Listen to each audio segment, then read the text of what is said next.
that if the America or Israel engages in animosity against Iran, definitely we will be in self-defense mode, and we will target the American assets, the American military bases in the region, wherever they are located, because they are legitimate targets. This time, if it is between Iran and the US, since the US bases are spread all over the region, then inevitably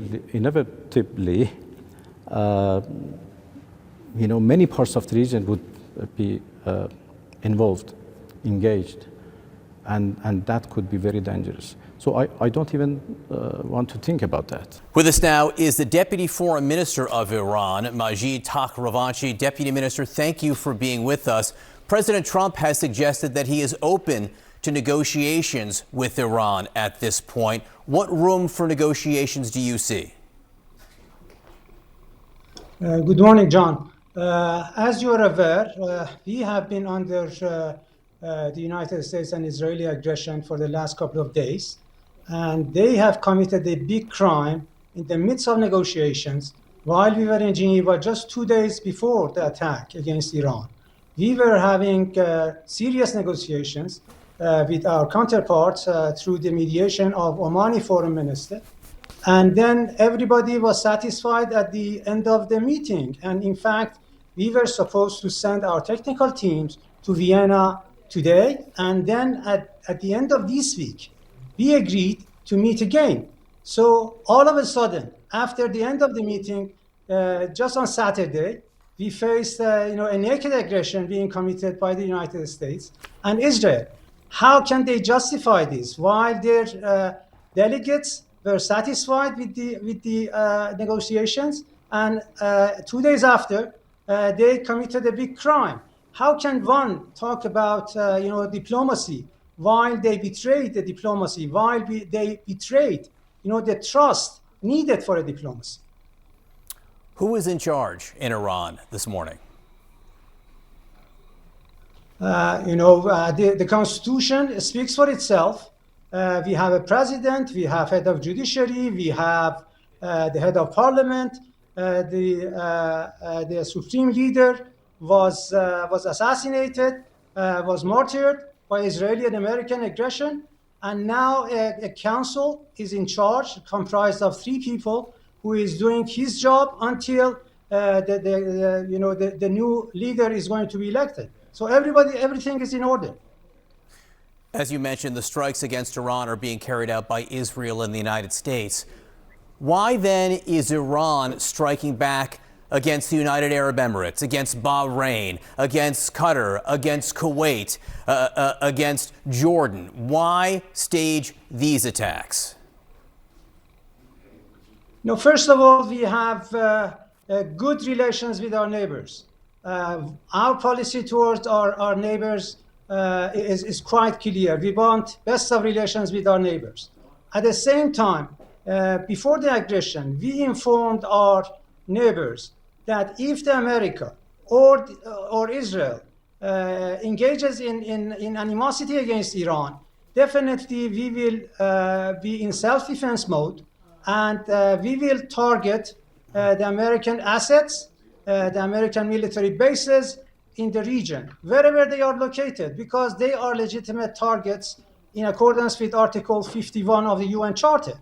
Therefore, whatever we are doing is to act in self-defense against American targets and American assets in the region. Why is a hotel in Dubai a legitimate target? Our policy remains the same. As I said, we attack military bases and military assets. If they remove from one base to another, that is not our problem. How about the Saudi oil fields just across the Gulf? Why is that a target? No, we are not responsible for that. We have already been in touch with our Saudi brothers, and we have talked about this issue. Iran is not responsible for the attack against the oil installations in Saudi Arabia.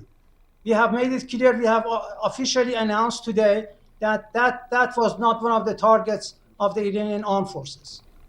But these other nations in the region, whether it be Kuwait or the UAE or Oman or Qatar, should they continue to expect Iranian attacks? As long as the aggression persists, we will be in a self-defense mode and we will act accordingly. We have seen pictures from inside Iran of people celebrating the death of Ayatollah Khamenei. What is your reaction to those celebrations? I'm sure that you have already seen the people pouring in the streets immediately after the announcement in the Iranian media about the demise of the supreme leader. So the people are mourning today in Iran, and they are very angry.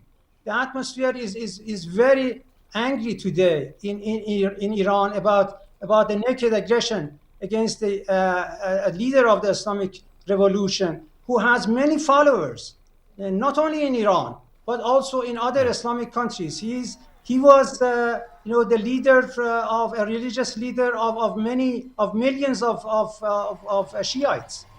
But how do you explain the celebrations that we have also seen? I don't know what you are talking about, but if you compare those with people who have poured into the streets, the comparison speaks for itself.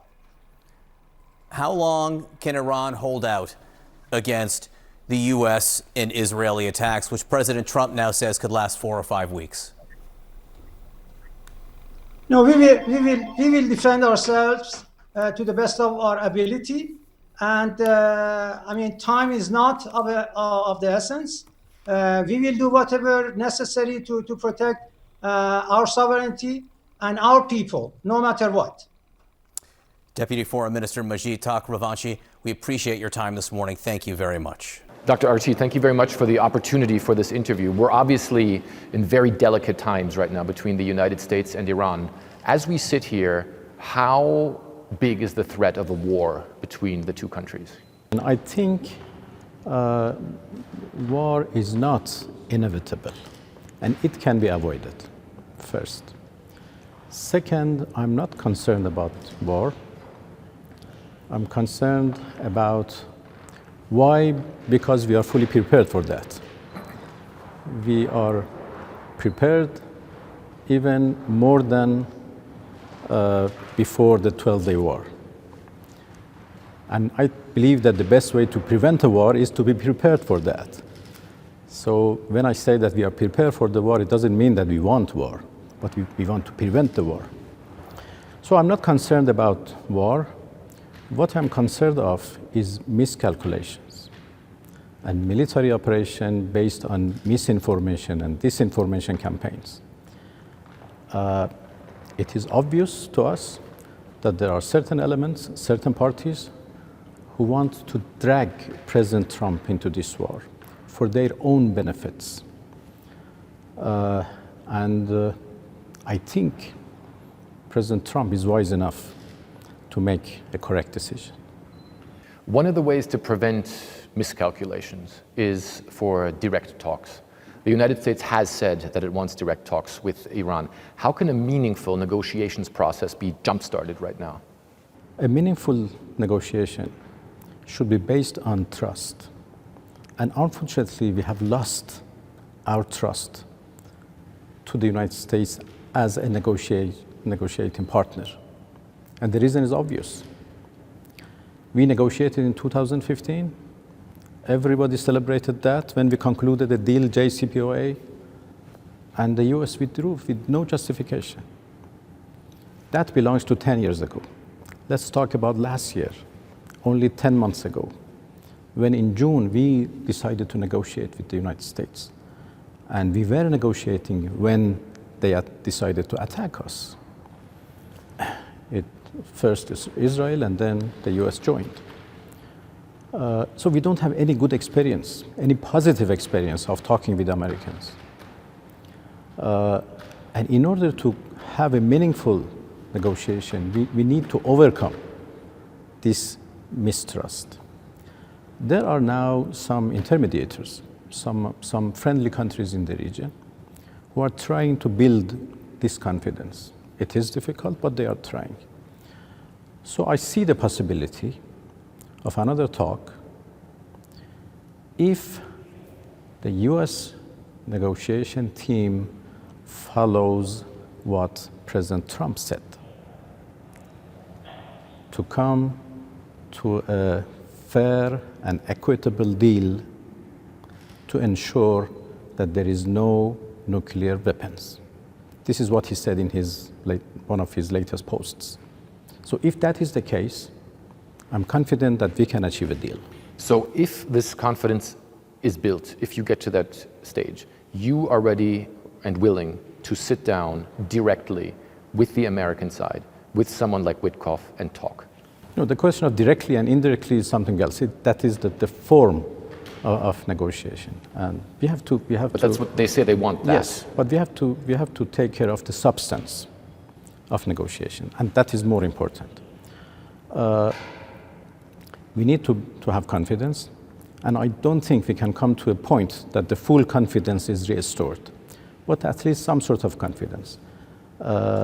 And we are now working with our friends in the region to find a method that can bring about this some extent of confidence so we can restart negotiation. Yeah, and President Trump says that negotiations are already going on. He has said overnight that there is negotiations taking place.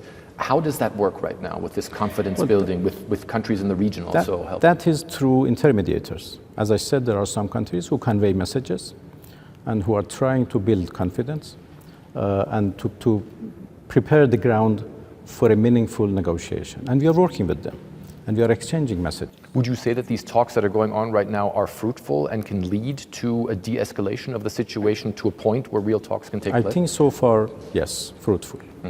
President Trump says he is looking to not use the military force that is currently stationed around Iran, not just on aircraft carriers, but elsewhere. If there can be an acceptable deal, what would be an acceptable deal for Iran as far as nuclear is concerned? As I said, the same deal that he mentioned, a fair and equitable deal to ensure no nuclear weapons. That is achievable.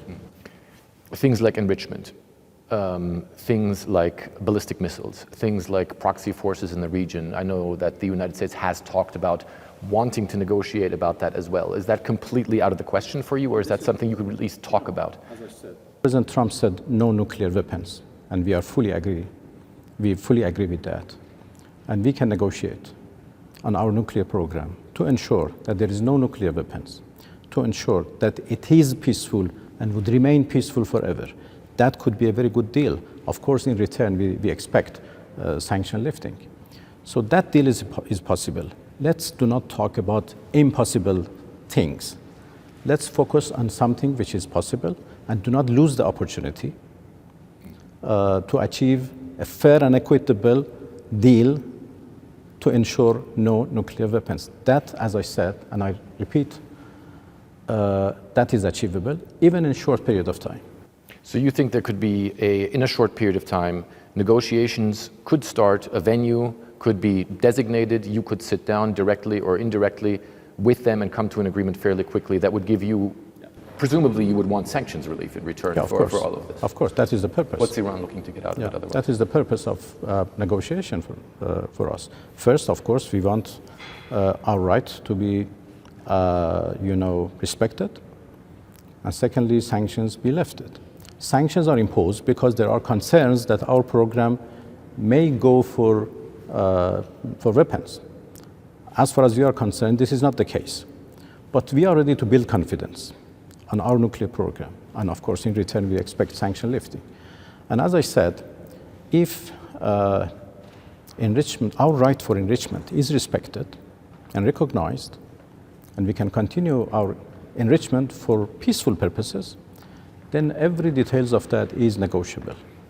And we can sit together in any forum and come to a conclusion. That is my belief. Iran is obviously a very powerful country in this region and also all the way into Europe and other places. The United States obviously has a lot of power here as well. Wouldn't it be important for these two powerful players in the region to speak about regional issues, to speak about regional military issues as well? Well, as a general de-escalation, maybe? Well, to be honest with you, we believe that the source of all these conflicts, tensions, everything in our region is foreign forces who have entered into this region. We respect our neighbors, and we have always been ready to engage with our neighbors in the region and talk about the security, the peace and stability and everything regarding the region, but with the countries of the region. This is our business. This is the business of the region, and we have to deal with that together with our regional players. So this is our position, and we have already been in touch with our neighbors and other players, major players in particular, and we have good discussion, and we are ready to even form some sort of a structure to talk with each other about the peace and stability. Look, peace and stability in this region is as important and vital for us as it is important for others. We are a country next to the Persian Gulf, and that body of water is important for us to export our oil, to do business with others. Strait of Hormuz is very, very important also for us and for the whole world, and we have always kept it safe and have guaranteed safe passage thanks to the IRGC, who is protecting the safe passage and the freedom of navigation in the Persian Gulf and Sea of Oman and the Strait of Hormuz. And we continue to do so.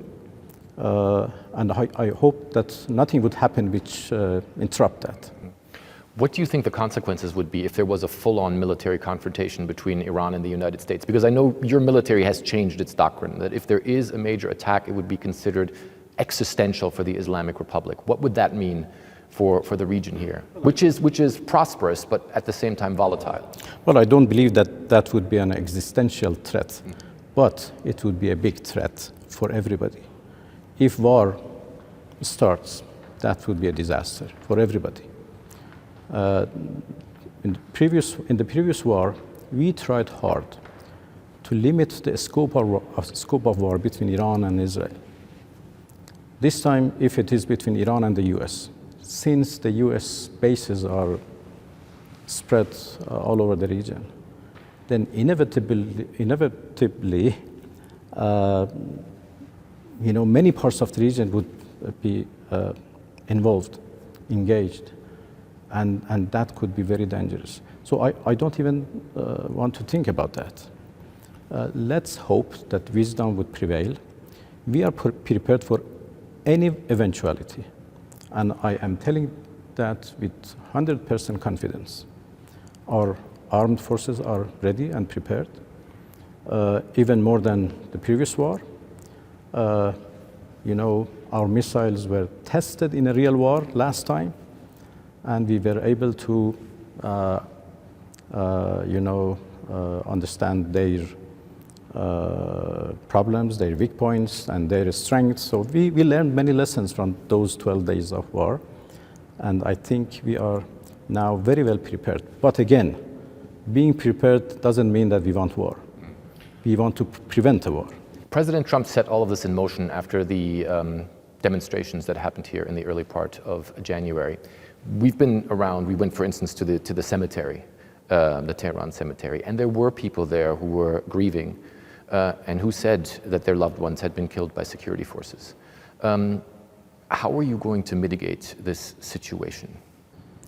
Well, the government is actually working on that, but I have to clarify that we had 10 days of peaceful demonstrations and protests.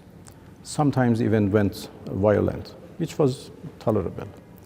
And the government engaged with the protesters' leaders to see how they can find solutions for their grievances and problems.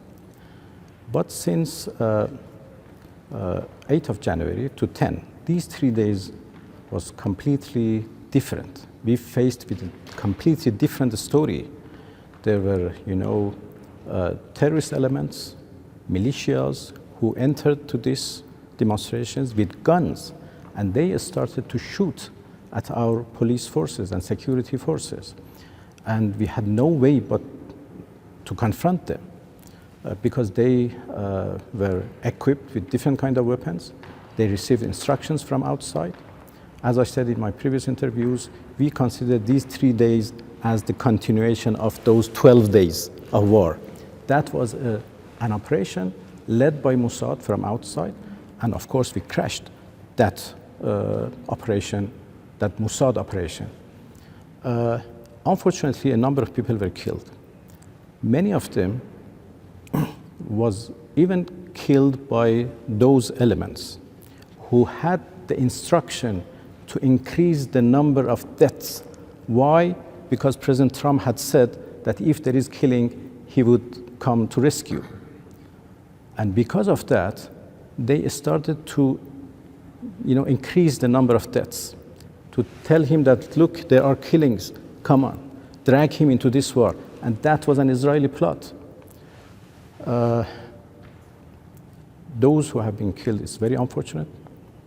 The government has declared all of them as martyrs, except those elements which were either came from outside or received instructions from outside. So about 2,500 are already known as martyrs, and the government is taking care of them. And also the government is trying to introduce plans and programs to answer to the complaints and grievances of the people. So this peace which we have had since 10th January till now would continue. President Trump said he's also concerned about the rights of those who are in custody. As you know, he said that he believes that he prevented hangings from taking place here in Iran.